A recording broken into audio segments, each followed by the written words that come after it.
Grand Rising, this is your daily motivational inspirational message. And today I have the story. It says, Your best investment. Arthur E. Thomas, president of Central State University, says you survive by using your best investment, by saying no to drugs, no to teenage pregnancies, no to disrespect. You survive by having a don't quit attitude. Our Creator never confines us to a place where we cannot grow.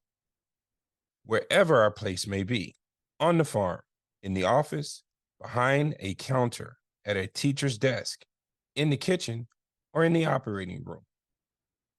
When we fill that place to the best of our abilities, personal growth is inevitable. Three things begin to happen. We do a better job.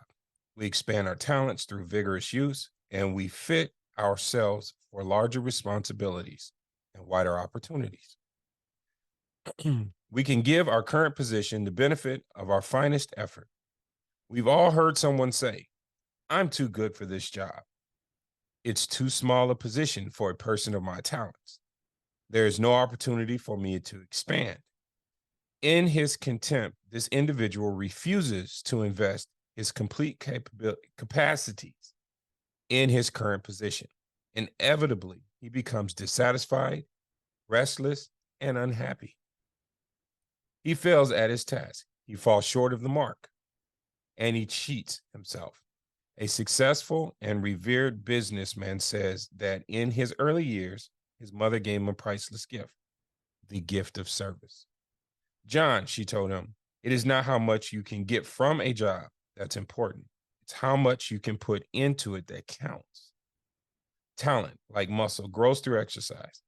If we fail to extend ourselves and merely go through the motions while we wait for something more suited to our abilities, we're headed for continual frustration. Begin now to flex your muscles. I will fill my present position to overflowing.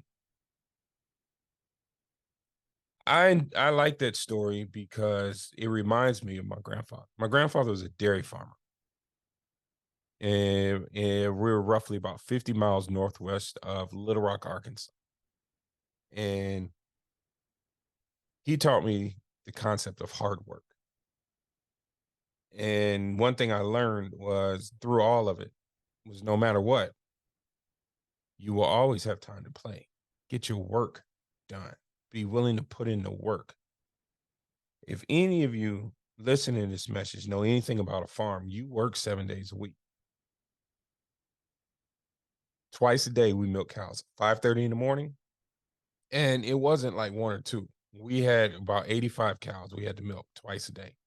So we were up at 5:30 in the morning, and then we milk them again at about 6 in the evening, 5:30, 6 in the evening. And in between, we would do other things, whether we would bale hay, go and cut wood to take to the sawmill. One thing I learned as a kid was I would always have a chance to play, meaning that once we were done with everything, we still had our time in the evenings to be able to play, to do the things we wanted to do, but we had to do our work first. I always took that attitude with me. And no matter what I was doing, because my grandfather told me the only thing a man has to prove to this world is the work he provides. We're running around as human beings dissatisfied about the things that we're doing, and we feel we could do greater and that we deserve more. So we slack in the jobs and the positions that we have, buying our time. It is up to us. Change the perspective and say, I'm going to do the best that I can with what I'm doing at this time, because you're there. You are there to learn something. Every job I've had has prepared me for where I'm at today. Didn't realize it at the time, but I did the best I could to learn everything about what I was doing so that I could be the best I could be in what I was doing. But it's gotten me to a point now that I own two S corporations and an LLC. I manage all my own books. I everything. And every job I've had taught me everything I needed to know to be able to put it all together. so that I can sit here today and be able to talk to you and give you guidance and an understanding of where you are, what are you doing, where are you going, what are you trying to accomplish. Do not wallow in your sorrow. Strive for personal excellence each and every day to become the best that you can possibly be in every situation. Because if it's not there to teach you something about the outside world, it's to teach you something about you on the inside. How do you deal with adversity? How do you overcome the challenges and the obstacles? And I promise you, a lot of the weight you carry is in your head. Think about it. You're running from something. If you're not comfortable and happy with who you see in the mirror, you're running from something. And it's all internal. It's the mental anguish and the pressures and the traumatic injuries, that trauma, whatever the case may be, it's still in your head. And we internalize it so it controls our world. Face that darkness, because when you do and you overcome, your world opens. It is time for us all to wake up and realize that we are spiritual beings having a human experience. And we're running around. Society's told us to run off our emotions. Elevate above. And understand that people are people and they're going to do what they do. They're going to say what they say. Allow them the opportunity to say what they say. Get to a point where the things that they say and the feelings they have about you and the thoughts and the visions they have, however they see you, doesn't matter because you're comfortable with who you are. Stop trying to prove yourself to other people. That's the biggest mistake we have as human beings. We're running around trying to get acceptance from someone else that has no validity or weight in your life. You put them there. They didn't ask to be. So it's up to you to get to a point where you become comfortable with who you are. Where are you going? And what are you trying to accomplish? You came in alone, you will leave alone. I'm not saying edge people out. All I'm saying is find peace within yourself. We all want to be part of something. It's human nature. We want camaraderie. We want to feel like we have an existence because we have a group of friends and that's okay. But are you losing yourself just to be a part of something? That's the question that should be asked.